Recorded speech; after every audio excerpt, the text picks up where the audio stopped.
Alright folks, welcome back to another Diecast review. On the poll I did of what diecast you wanted me to look at next, the runner-up to the 2010 Camaro by Auto World was the USPS LLV with Mailbox by Greenlight, and that's what we're going to be looking at in this review. So with all that said, let's go ahead and get into it. Bringing up the box, you can see how the truck is presented, and something I wanted to mention about this is Mrs. Plow Bender actually purchased this from Jimmy at Mini Chrome Shop. He had a setup at the Nittany Antique Machinery Association's tractor show in Center Hall last year, so that was nice. Got to meet up with him, have a bit of a bull session, and also, purchased a couple things. But you can see here, paid $10 for this. Don't think that was a bad price. Jimmy's actually pretty reasonable. But we can see on the box here, United States Postal Service. Kind of hard to see through the packaging, but it says limited edition. Contents one diecast vehicle. Says adult collectible, 14 plus, 164 scale. Of course, we can see how the truck is presented in the packaging, and you get the little mailbox with it as well. Going around to the back of the box here, basically gives you a little bit of history on the Postal Service and some information down below there. If you want to read any of that, go ahead and pause the video. But I think with all that out of the way, I'll go ahead and get this out of the box now.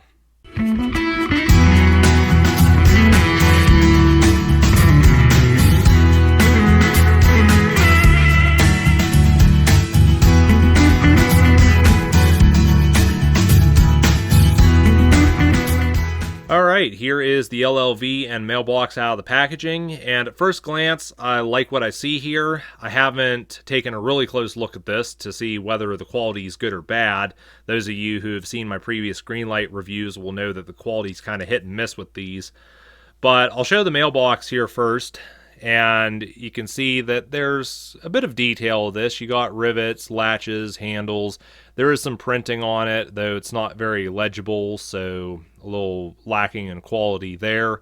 And something I do want to mention is if you get this and you're taking the Mailbox out of the packaging, do not pull on the legs to do that, because these feel very flimsy, and I think you'd be more likely to snap these off before getting the box out of the packaging. So just a little precaution there with that. But getting on to the LLV, I just knocked over the Mailbox. This, again, I quite like the look of it. Those not familiar with the LLV, I think USPS introduced this in 1986, and basically it replaced the old Jeep dispatchers, which were previously used to deliver the mail. And these trucks, they've been around for quite a number of years. A lot of people say these have actually outlived their lives. For a vehicle that's pushing 40 years old, that's probably doing pretty good. But I guess it was in the mid-2010s, USPS did look into replacing these trucks. And I think they're going with Ford Transits now, I believe. But yeah, you still see a number of these on the road, especially in my area, which is quite remarkable. But getting on to this replica, though, you can see we've got a lot of nice detail on this. You can see there's headlights, turn signals, a lot of mirrors on this. Side view mirrors, you got the two mirrors on the front of the fender here. Going around to the back, you got this mirror basically so the driver can see what's behind the truck. And, really nice graphics on this, too. You can see you got the flying letter there. If I remember right, didn't the letter used to have wings on it? Might be showing my age there. But on the back here, you can see a lot of nice detail with the lights. We've got the number on the truck here. We've got the roller door, which actually a really cool thing about this is the door even opens, if I can get my thumb in there. But yeah, you can see the door opens. We do have some detail inside. That is really nice to see. Definitely giving 5 stars to Greenlight for this. But going around to the other side, we've got basically what is the driver's side in this case. The door does not open, and it's not posed open or anything, so you're kind of limited to how much you see there. But still, overall, not a bad look. And something I neglected to mention on the front here is that we do have the windshield wipers. And you can see, if I get it in the right light, we do have a bit of interior detail. There's a seat, there's a steering wheel, a little bit of detail for the instrument panel. And of course you have this little, I believe, right here on the side, this is where they'd put packages or letters and such. So, nice to see that there too. Definitely no corners were cut with the interior. And of course, on the bottom here, we've got rubber tires, and surprisingly, these don't look bad. Okay, that one's a little crooked, but I think that's just the tire sort of misaligned on the rim.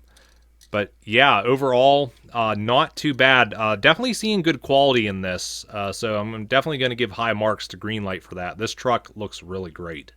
Something I got to thinking about with this LLV is that while the inclusion of the mailbox is nice, something that I feel would have went a lot better with this would possibly be a postal worker. And I can actually bring one in here from a company called MyJoe Exclusives. And this actually came in an entire set. You actually got two, well, they call them carriers, but then you've also got a couple dollies which were also included in the set, as well as 3 packages. And something like this added to the LLV can just create something really amazing. Real quick here, I'll just take the back of the LLV here. I can actually load up a couple packages in the back of it there. And, look how much more interesting that looks when you can include little accessories like that into something like this. And I tipped over the mailbox again. Of course, I wanted to do some comparisons of the Greenlight LLV up against some other die-cast, and I picked out 4 delivery vehicles from my collection to show. And the first one is this LLV by Matchbox. Now, I do not know when I got this. I just know it's from my childhood. And it's dated on the bottom 1999 for the copyright. And I'm noticing it looks like 168 on here. So would that mean this is 168 scale?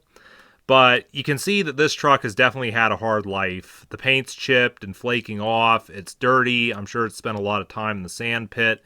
But yeah, this thing probably has as many miles on it as the real trucks do.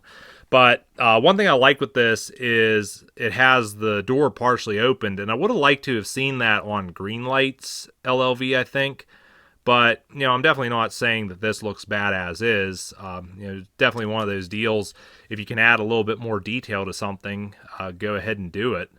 But, I don't think the Matchbox one really looked too bad, and these days this little guy actually resides in the junkyard on my 164 scale setup.